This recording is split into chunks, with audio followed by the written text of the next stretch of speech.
Hi, I'm Rod Saunders from Jew and Greek, where we discuss theology and apologetics from a charismatic perspective.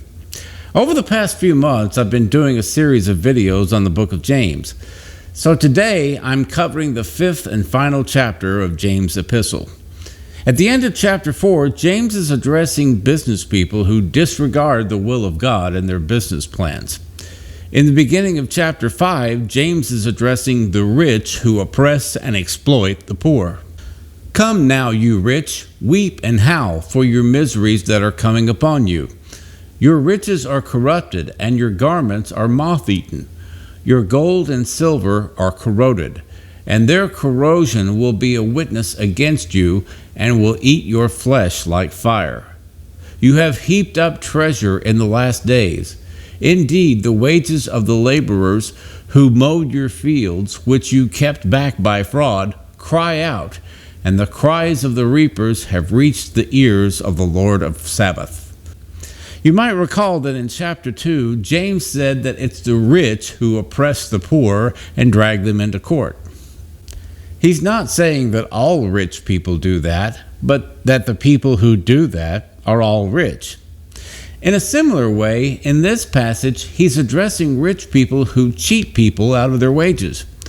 Not all rich people do that, but the people who withhold wages from those who work in their fields are all rich. The reference to the last days invokes the prophecies regarding the day of judgment. God will judge people who do that. James isn't making any distinction here between Jews and Gentiles or Christians and non-Christians. The only distinction he's making is between those who exploit the poor and those who don't. You have lived on the earth in pleasure and luxury. You have fattened your hearts as in a day of slaughter. You have condemned, you have murdered the just. He does not resist you. Again, this isn't a reference to all the rich. Abraham and Job were rich because of the blessings of God. We have no record of them exploiting the poor. In Abraham's case, he refused any share of the spoils of war after rescuing Lot. But the fact is, many rich people live in luxury at the expense of the poor, and they do so at their own peril. Again, we're reminded of God's heart for the poor. One of the signs that Jesus was the Messiah was that he preached the gospel to the poor. That's what he said to John the Baptist's disciples when they asked. So the way you treat the poor and the way you treat your brother reveal the way that you feel about God. If you love God, you want to help those in need. Therefore be patient, brethren, until the coming of the Lord. See how the farmer waits for the precious fruit of the earth, waiting patiently for it until it receives the early and latter rain. You also be patient. Establish your hearts, for the coming of the Lord is at hand. Remember what Peter said. The reason the Lord has delayed his return is that he's giving the world time to come to faith in Jesus. The Lord is not slack concerning his promise, as some count slackness, but is long-suffering toward us, not willing that any should perish, but that all should come to repentance. 2 Peter 3:9. This is believed to be a reference to Joel 2:23. Be glad then, you children of Zion, and rejoice in the Lord your God, for he has given you the former rain faithfully, and he will cause the rain to come down for you, the former rain and the latter rain in the first month. The analogy of a former and latter rain is drawn from the rainy seasons in Israel. The early rain came in the fall, repairing the ground from the hot summer days. The latter rain comes in the spring to prepare for the harvest of the crops. Pentecostals and Charismatics see a reference here to an outpouring of the Holy Spirit at the dawn of the church age at Pentecost, and another outpouring before a final harvest at the end of the church age.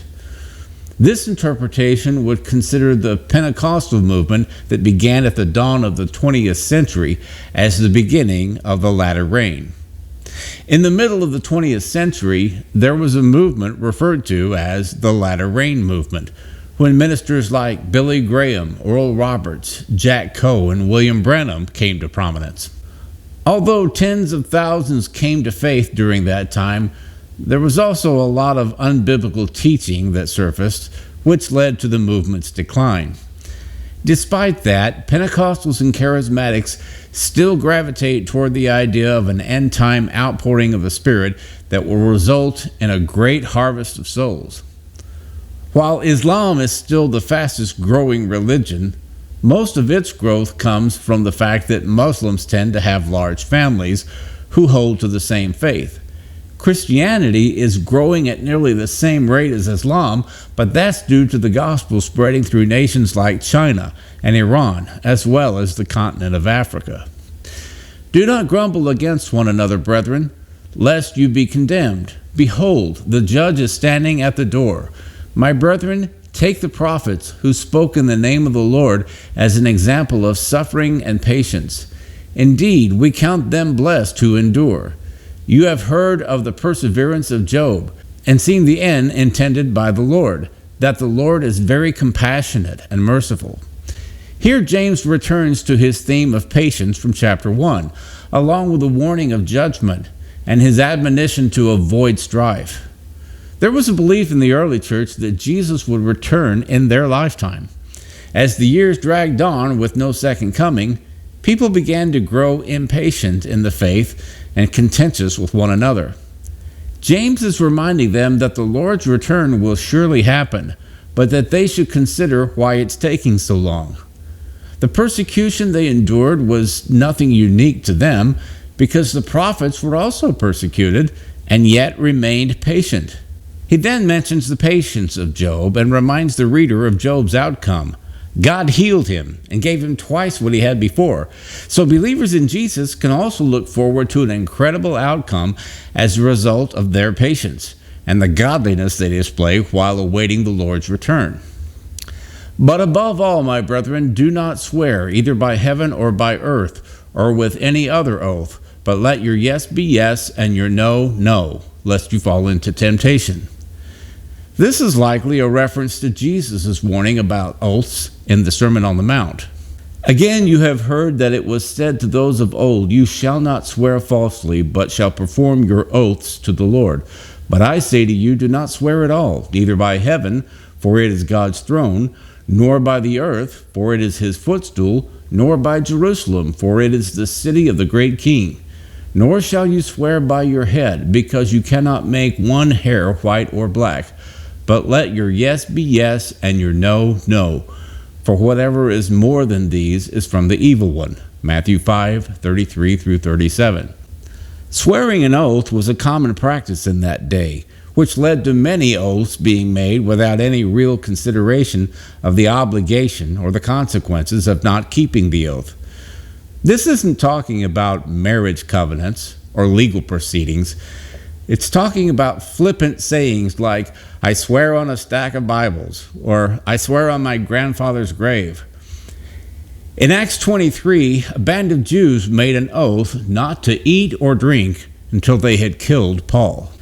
And when it was day, some of the Jews banded together and bound themselves under an oath, saying that they would neither eat nor drink till they had killed Paul.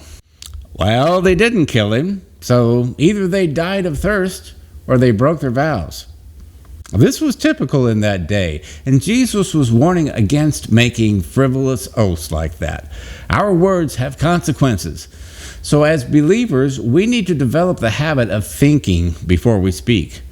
After all, we're going to give an account one day for every idle word that we speak. But I say to you that for every idle word men may speak, they will give account of it in the day of judgment. Matthew 12:36.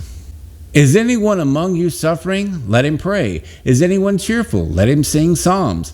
Is anyone among you sick? Let him call for the elders of the church, and let them pray over him, anointing him with oil in the name of the Lord. And the prayer of faith will save the sick, and the Lord will raise him up. And if he has committed sins, he will be forgiven.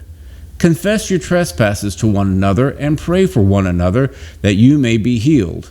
The effective, fervent prayer of a righteous man avails much. We all experience suffering in life, but rather than allowing that suffering to pull us into depression or negativity, we're commanded to pray. I don't think this is talking about suffering from sickness, because he then addresses those who are sick in the next verse. There are many things that cause suffering other than sickness. We suffer when relationships fall apart, or when we lose a job that we loved, or we lose a loved one, or when we have financial problems, or when our kids get into trouble. In those times, the worst thing that you can do is shut God out. Bring Him into your situation and trust Him to show His strength on your behalf. James then says to sing if you're cheerful. Singing is a natural expression of joy. That's why we include singing in our worship services. Unfortunately, these days, many people aren't singing much in our worship services because the songs focus on the performances by the people on the platform more than they do congregational singing. That's what I loved about the Asbury revival last year. You could hear hundreds of people singing together. It was beautiful. I think we need to see more of that. James then tells us that if anybody is sick, we should have the elders anoint them with oil and pray the prayer of faith. The word for save in the Greek is soze, a form of the word sozo, which means save, heal, preserve, or rescue. So James is saying that the prayer of faith will bring healing to the sick, and God will raise them up. This is just one of several ways that the Bible offers for healing, along with the laying on of hands, gifts of healings, and casting out devils. It seems to me that God provided all of these ways that healing can come because He really desires to see us delivered from sickness. James goes on to say that if the sick person has committed sin, it will be forgiven. This shows us that at least in some cases, sickness can be attributed to sin. That's why Jesus would tell people, "Go and sin no more, lest a worse thing come upon you," after they were healed. Sin and sickness are often linked in Scripture, just as the forgiveness of sin is often linked to healing. Not every sickness is directly attributed by sin, but some clearly are. James then tells us to confess our sins to one another and pray for one another to be healed, which reinforces that very point. He then stresses the power of fervent prayers from the righteous. The NIV says, "The prayer of a righteous person is very powerful in its effect." The Amplified New Testament says, "The earnest, heartfelt, continued prayer of a righteous man makes tremendous power available, dynamic in its working." Tremendous power. I like that. Some people shy away from the word power because I guess it sounds like New Age or something. But this isn't New Age, it's New Testament. Sincere, passionate, heartfelt prayers from godly people are powerful. Elijah was a man with a nature like ours, and he prayed earnestly that it would not rain. And it did not rain on the land for 3 years and 6 months. And he prayed again, and the heaven gave rain, and the earth produced its fruit. Elijah had a nature like ours. Think about that. God didn't answer Elijah's prayer because he was some hotshot prophet. He answered because he prayed earnestly. Remember, Elijah got scared and ran away from Jezebel. Then he prayed that he would die. He had ups and downs just like we do. And yet, God withheld rain for 3.5 years in response to his prayers. Then he prayed that it would rain, and it rained. James is telling us this to encourage us that amazing things can happen when we pray. Brethren, if anyone among you wanders from the truth and someone turns him back, let him know that he who turns a sinner from the error of his way will save a soul from death and cover a multitude of sins. James concludes his epistle by encouraging us to restore people who stray from the truth. The Bible is full of warnings about falling into sin or being deceived by false doctrine. James says that restoring them can save them from death. Is this talking about physical death or spiritual death? Well, the Greek word for death is thanatos, which means both physical and spiritual death. The literal Greek reads the soul of him, and many translations read his soul rather than a soul. That would suggest that it's talking about spiritual death. So it seems to be saying that a believer who strays can end up in spiritual death, but can be restored. This would seem to go against the once saved, always saved view that one can never forfeit their salvation after coming to saving faith. This is just one of the several reasons I reject once saved, always saved. As long as we're in this world, we're going to face temptation, and we're going to be presented with poisonous teaching. A sober reminder that we have to purpose every day to contend earnestly for the faith which was once for all delivered to the saints. Well, this concludes my series on James. I hope you got something out of it. I've always loved this book. In fact, when I was about 20 years old, I memorized the entire book in the King James Version. I don't have it committed to memory anymore, but I can still quote many of the verses. James pulls no punches. He talks about motives. He talks about the poor. He talks about prayer. He talks about patience and wisdom. He talks about suffering and trials. And he talks about the need to put others first. These are all timeless issues that all believers have faced throughout church history, and we can all benefit from what he shared by revelation from the Holy Spirit. Thanks for watching, and be blessed.